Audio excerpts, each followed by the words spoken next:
He reigns, he reigns, he reigns.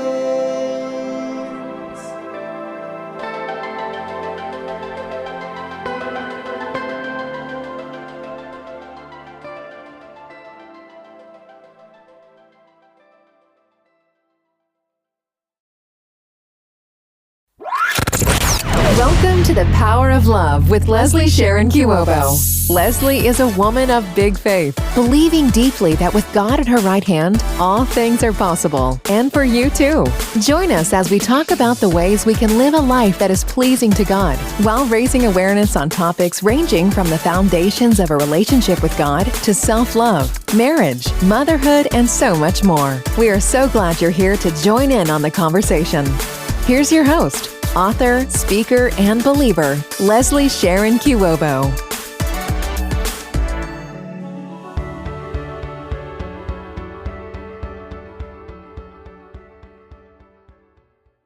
Welcome and welcome. I'm so glad to be here today. I am back with part 3 of Know Your Word. Are you ready? I sure am. These past days, I've really been reflecting on everything we've discussed so far. And I think it's time to switch gears.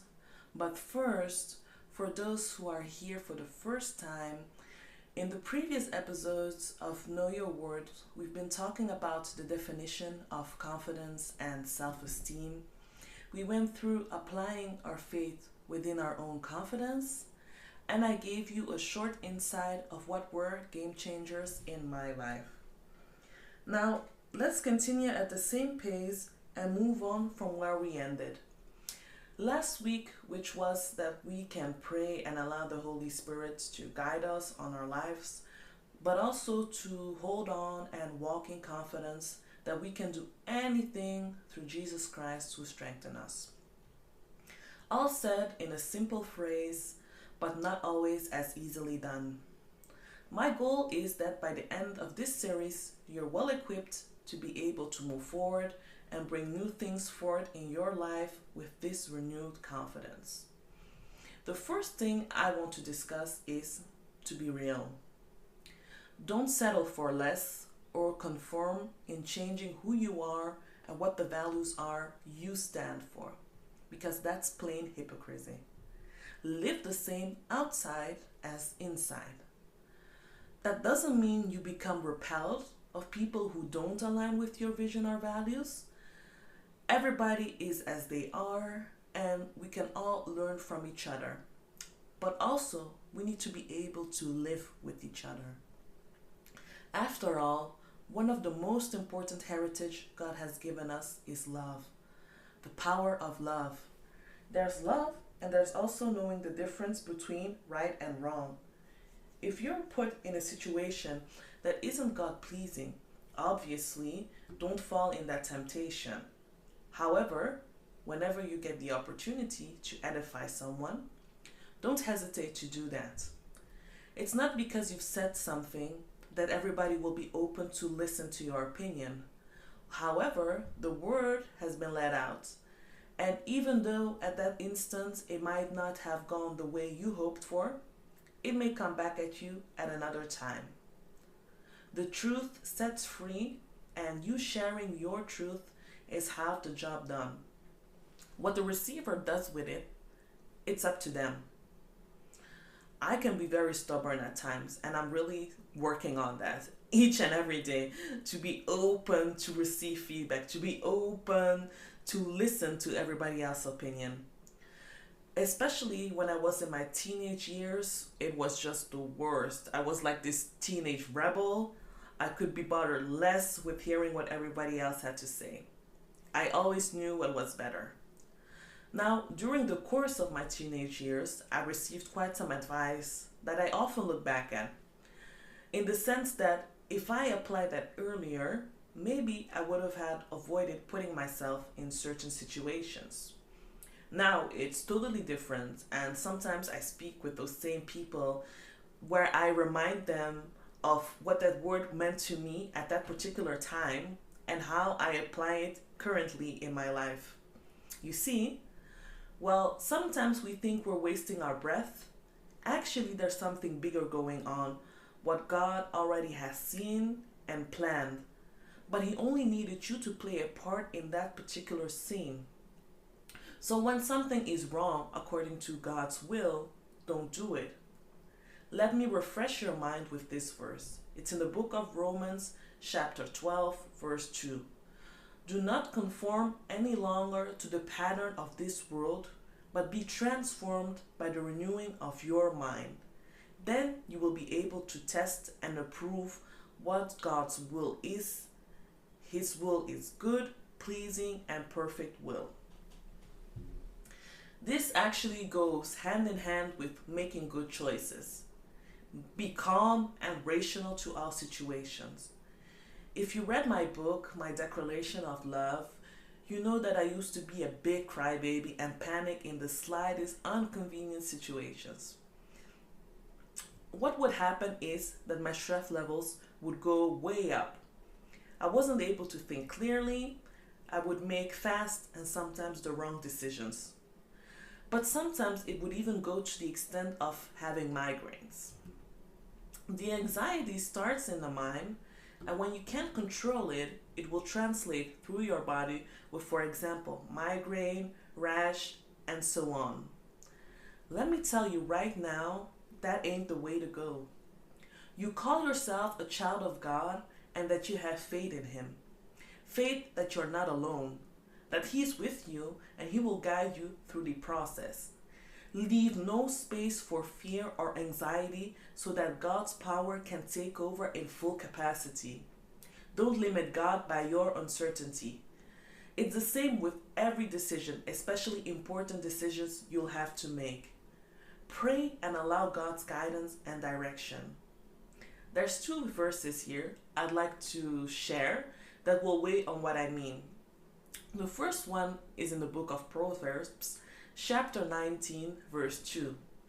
It is not good to be hasty and miss the way. The second one is in the book of Ecclesiastes, chapter 5, verse 2. Do not be quick with your mouth. Do not be hasty in your heart to utter anything before God. God is in heaven and you are on earth, so let your words be few. With that being said, think before you express certain opinions. Some people tend to be very quickly riled up to express their opinions, which I don't contest. However, sometimes the delivery might not come across as it should. Of course, not everybody will be offended by that. It will be seen as being real, but in unsafe moments, one's perception may be damaged or feelings get hurt. Naturally, this depends on the circumstances. In high school, there was this saying, roll your tongue 7 times in your mouth before you say something to avoid misunderstandings. A part of self-esteem is not thinking of yourself more highly than others. You have the right to be happy of who you are, but that doesn't mean because someone else might not have it as good as you, that it gives you the right to feel better than anyone else. God doesn't base His love for us on what we have or give. It's unconditional. In that same way, it's important to find a balance of being confident and with that same confidence being able to lift those around you up as well. Don't forget that God and the angels rejoice when we're able to bring those who are lost closer to Him. Let's be good examples. I've regularly been in contact with people of other communities, religions, and so on. And I remember often people feeling rejected by our Christian community because they were maybe not fully committed to God or they were different to a particular community. And it really broke my heart. Up till this day, I still feel there's a whole lot of work to do. We can do better. And I will try to do my part in being a voice for those who are lost or rejected. I will welcome you with open arms, the same way I have been received by God when I thought it was me against the world. When you become conceited, at some point, you will see your entourage pulling away from you. We love confidence, but it doesn't mean that your neighbor or friend is less than you. It's not because they're like this now that they will be eternally. As I like to say, one's background doesn't determine his future. Being broke today isn't the end of the world. That same person you were laughing about yesterday may be the next big thing tomorrow. Beware, my beloved. To end this subject, I have 2 verses to offer as steadfast. The first one is in the book of Romans, chapter 12, verse 3. For by the grace given me, I say to every one of you, do not think of yourself more highly than you ought, but rather think of yourself with sober judgment, in accordance with the measure of faith God has given you. And then we have in the first book of Timothy, chapter 3, verse 6, and pride comes before a fall. Be a good sport, be a good friend, be a good neighbor. It's a wrap for part 3 of Know Your Worth. I'm still learning the ropes in podcasting, but I will get there at some point. Thank you so much for your continuous support. I can't wait to catch up with y'all at some point. Sending you lots of love, and don't forget to tune in next week. Blessings. Bye. Thank you for listening to The Power of Love with Leslie Sharon Kiwobo. We are so glad you've joined us. Connect deeper with Leslie. You can find her on Facebook by searching Leslie Sharon Kiwobo or at www.lesliesharonkiwobo.com. Her new book, My Declaration of Love, is available now. It is intended to encourage you and to stir a burning desire within your heart to seek God, to trust God, and let Him take care of you. Don't forget to rate, review, and subscribe so we can reach more people and so you'll never miss an episode. Until next time, we are with you in your continued pursuit for freedom with God.